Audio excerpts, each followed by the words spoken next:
নির্বাচন শেষ হয়েছে, সরকার গঠিত হয়েছে, সময় গড়িয়েছে প্রায় 2 মাস। তাহলে প্রশ্ন, দেশ কি এখন শান্ত?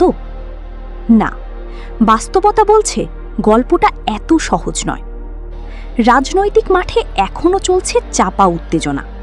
সামনে শান্ত, কিন্তু ভেতরে ভেতরে চলছে হিসাব নিকাশ, শক্তি প্রদর্শন আর অবস্থান ধরে রাখার লড়াই। বিরোধী দল এখন সরাসরি বড় আন্দোলনে না থাকলেও থেমে নেই।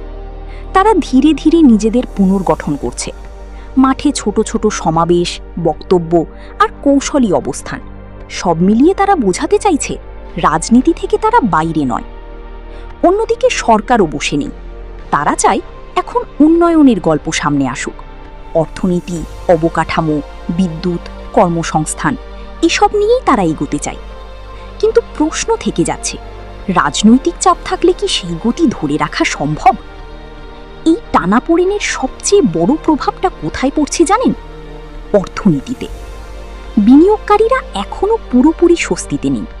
নতুন বিনিয়োগের আগে তারা পরিস্থিতি দেখছে। বড় ব্যবসায়ীরা হিসাব করছে, এখন ঝুঁকি নেওয়া ঠিক হবে নাকি অপেক্ষা করা ভালো। আর সাধারণ মানুষ, তারা রাজনীতি নিয়ে না, তারা চিন্তায় আছে নিজের জীবন নিয়ে। বাজারে গেলে দাম বেশি, চাকরির সুযোগ সীমিত, বিদ্যুৎ আর জ্বালানি নিয়ে অনিশ্চয়তা।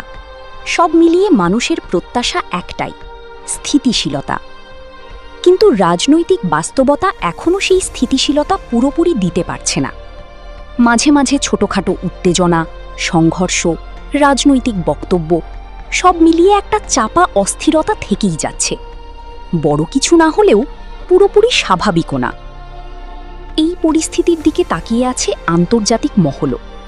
তারা চায় বাংলাদেশে যেন শান্ত পরিবেশ বজায় থাকে, কারণ স্থিতিশীলতা মানেই উন্নয়ন আর অস্থিরতা মানেই ঝুঁকি। সব মিলিয়ে একটা প্রশ্ন এখন সবার মনে, এই টানাপোড়েন কতদিন? কারণ ইতিহাস বলছে দীর্ঘ রাজনৈতিক অস্থিরতা কখনোই দেশের জন্য ভালো ফল বয়ে আনে না। তাই এখন সবচেয়ে গুরুত্বপূর্ণ কি?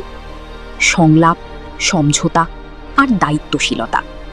কারণ শেষ পর্যন্ত রাজনীতি শুধু ক্ষমতার খেলা নয়, এটা কোটি মানুষের জীবনের সঙ্গে জড়িত।